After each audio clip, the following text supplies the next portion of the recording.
Welcome back to my Andaman blog part 2। তো প্রায় 1 ঘন্টা মতো ট্রাভেল করার পর আমরা হোটেলে এসে ফাইনালি পৌঁছালাম। হোটেলের ভেতরটা তোমাদের দেখায়। এই জায়গা হচ্ছে রিসেপশন, আর ঠিক রিসেপশনের পাশেই হচ্ছে খাওয়া দাওয়ার জায়গা। ব্রেকফাস্ট, লাঞ্চ, ডিনার সব এইখানেই করেছি আমরা। অবশ্যই গরমকাল ছিল বলে সবার হাতে জুস দেখতে পাচ্ছ। ভীষণ গরম পড়েছিল, গরমকালে গেছিলাম তার জন্য। তারপরে আমরা রুমে চলে আসলাম, একটাই রুম দিয়েছিল আর ভালোই দেখতে ছিল রুমটা। আমার বাবা এসে টিভি চালিয়ে দিয়েছিল, তখন না সিন্দুরের এই মিশনটা চলছিল। এটা হচ্ছে বেড, এসি, দরজা ওটা কিসের ব্যালকনির দরজা মনে হয়। তারপর টিভি চলছে আর ওয়াশরুম তো দেখার আমি। ছোটখাটো রুম, 5 স্টার তো ফুল। সবাই মিলে এসে স্নান ধান করলাম, স্নান ধান করে তারপরে এখন লাঞ্চে যাব। 2টোর মধ্যে লাঞ্চ কমপ্লিট হবে। এখন বাজে 1:42। তারপর আবার রুমে আসবো, তারপরে আমরা বেরিয়ে যাবো এখান থেকে। বলেছিল 5 স্টার, কিন্তু একটা আয়না আমি খুঁজে পাচ্ছি না ঠিকভাবে। যাচ্ছে এখন লাঞ্চ করতে। হোটেলটার সামনে একদম সমুদ্র, খুব সুন্দর সমুদ্র। মেবি এই সমুদ্রতে আমাদের স্নান করতে যেতে হবে। আর এই যে এইখানটায় আমাদের একদম গ্রাউন্ড ফ্লোরের রুম। আর আমার বাবা সব জায়গায় হাফ প্যান্ট পরে যাচ্ছে। আর এটা গার্ডেনটাও খুব সুন্দর।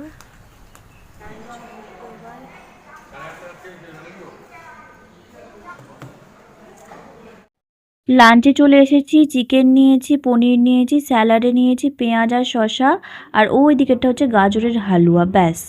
কত মাছ এখানে, তোর মাছ।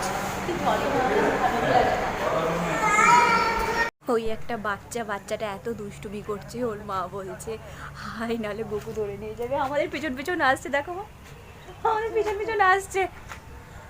কি কিউট বাচ্চাটা।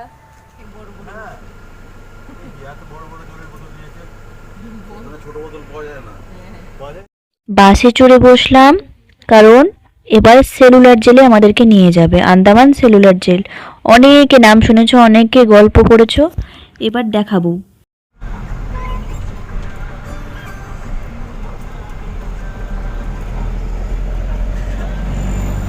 বাসটা একটু দূরেই থামিয়ে দিল।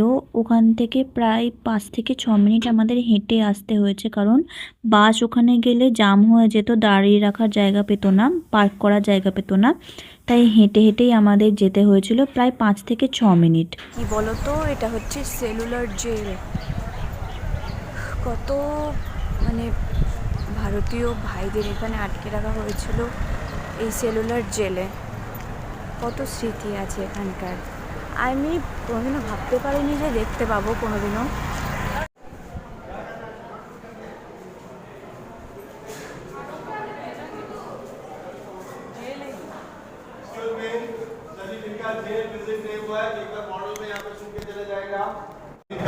कंस्ट्रक्शन कैसा हुआ, डिस्ट्रॉय कैसे हुई, पहले इसमें कितने विंग्स होते थे, अभी टूटने के बाद कितने इंचेस करते। এই যে সেলুলার জেল, এই যে গাছটা দেখতে পাচ্ছ, কত 100 বছর আগেকার গাছ এটা। আর এই সামনে গাইড, ইনি সমস্ত হিস্ট্রি বলছিলেন। আমরা অনেকক্ষণ শুনছিলাম, যে কটা জায়গায় গিয়েছিলেন ইনিই নিয়ে গিয়েছিলেন আমাদেরকে ধরে ধরে। की किचन और स्टोर रूम, इसके बाजू में फांसी घर। फांसी घर पहले खुला हुआ था, रूफ नहीं था, साइड वॉल्स नहीं थी, ओपन प्लेस हुआ करता था।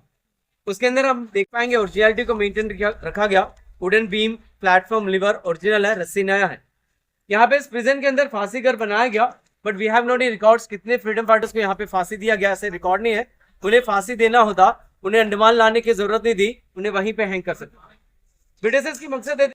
এই যে সবুজ দরজাটা দেখছো, এর ভেতরে 3টে দড়ি আছে, 3জনকে একসাথে ফাঁসি দেওয়া হতো। এই যে সামনে ভিড় ছিল বলে দেখাতে পারতাম না।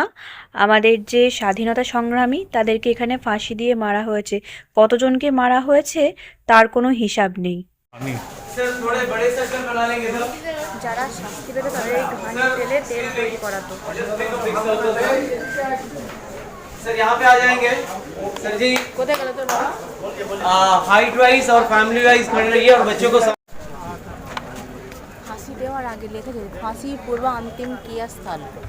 ঠিক আছে, এটা হচ্ছে ক্রিয়া করানো, স্নান করানো, গীতা পাঠ করানো হলো।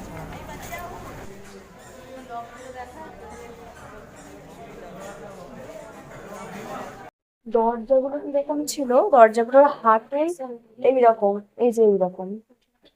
আর আমরা তো ওইখান দিয়ে হ্যাচ বলছি, আর এটা ছিল এইখানে। এইখান দিয়ে এমন ভাবে সিস্টেমে হ্যাচ বোল্টটা দেওয়া আছে এইখানে, এই যে এইখানটায়। মানে পরের হাতে যদি চাবিও দিয়ে দেয় তাও খুলতে পারবে না, এতটা। আর এইটুকু ঘরের মধ্যে তাদের সারা জীবন থাকতে হতো। কতটা হার্ড লাইফ তারা দিতে পারতো, তাই না? শুধু ওইটুকু জানলা দিয়ে যা একটু হাওয়া আসতো, তাছাড়া সব সময় গেট বন্ধ। অ্যাক্সিডেন্ট। আন্দামান জেল যারা যারা পুরো ম্যাপটা দেখেছো তারা বুঝতে পারবে কতগুলো উইংস ছিল। অন্তত পক্ষে 7টা, টোটাল এখন 7টা উইংস ছিল, এখন 3টে আছে। তারা অনেকেই জানবে 7টা উইংস ছিল, আর এখন সবগুলো নেই, এখন আছে শুধুমাত্র 3টে, তাই তো মা? 3টে আছে, আর বাকিগুলো হসপিটাল হয়ে গেছে আর অফিস হয়ে গেছে। ওই যে ওই একটা উইংস দেখতে পাচ্ছ, ওইটা পুরো হসপিটাল হয়ে গেছে। কতগুলো? 3, 4, 5, 6 এইগুলো না, 3, 4, 5, 6 এই 4টে উইংস এখন হসপিটালে পরিণত হয়েছে কিংবা অফিসে পরিণত হয়েছে। ওগুলোতে এখন কাজ হয়। আর বাকি যেগুলো সেগুলো ট্যুরিস্ট স্পট হিসেবে আছে। এইটা হলো 1 নম্বর, এইটা হলো 7 নম্বর, আর এইটা 6 নম্বর। বাকিগুলো সব ভেঙে গেছে, আবার অফিস টফিস হয়ে গেছে, আবার হসপিটালও হয়ে গেছে। যে সামনে যেটা দেখা যাচ্ছে এটা হচ্ছে প্রশাসনিক ভবন, অ্যাডমিনিস্ট্রেটিভ বিল্ডিং। গরম এখানে প্রচণ্ড, কিন্তু আবহাওয়াও খুব সুন্দর। মানে গরমটা গায়ে লাগছে না, এত মানে ফ্রেশ অক্সিজেন একেবারে। ওই যে দূরে ওইটা হচ্ছে Netaji Subhash Chandra Bose island. Time up হয়ে গেছে, এখন বেরিয়ে যেতে হবে। বেরিয়ে যেতে বলছে সিকিউরিটি। এখন একটা শো আছে, শো হবে এখানে, প্রেশার শো। ওখানে বসে থাকতে হবে, যে জেলের মধ্যে না, বাইরেটায় ওখানে বসে থাকতে হবে, ওখানেই হবে।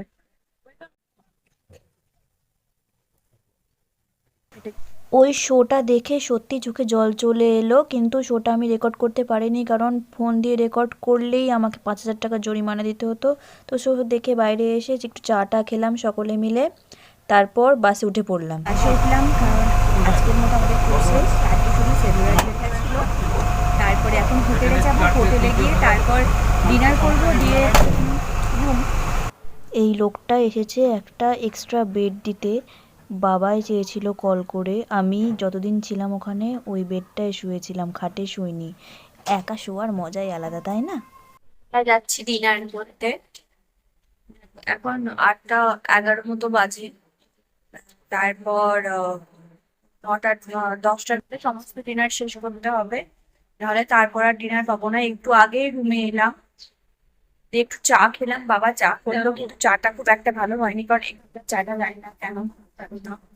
সো ডিনারে আমি খেলাম একটা রুটি, সামান্য একটু ভাত, এটা চিলি চিকেন মেবি, আর আলু ভাজা, স্যালাড, আর এই পাশেরটায় ফুলকপি ছোট ছোট করে ভেজেছিল। ঘুরে ঘুরে ঘুরে ক্লান্ত হয়ে গেছি, এখন ডিনার করে এলাম। এখন 9টা কত বাজে আমার জানা নেই। তো আজকে এইটুকুই থাক। আমি এই ভিডিওটা 2টো পার্ট করব। আমার বাড়ির থেকে স্টার্ট করেছি যেটা, আর এই অবধি শেষ করছি যেটা, 2টো পার্ট হবে সেটা, কারণ একসাথে দিলে একঘেয়েমি লাগবে এবং দেখতে ভালোও লাগবে না। তাই 2টো পার্ট করব। প্লিজ আগের পার্টটা এবং পরের পার্টটা প্লিজ দেখো, চেক আউট করে নিও। আমি পিন কমেন্ট করে রাখবো ওটা। Okay, good night, bye. Subscribe to my channel and like, comment and share. Tata.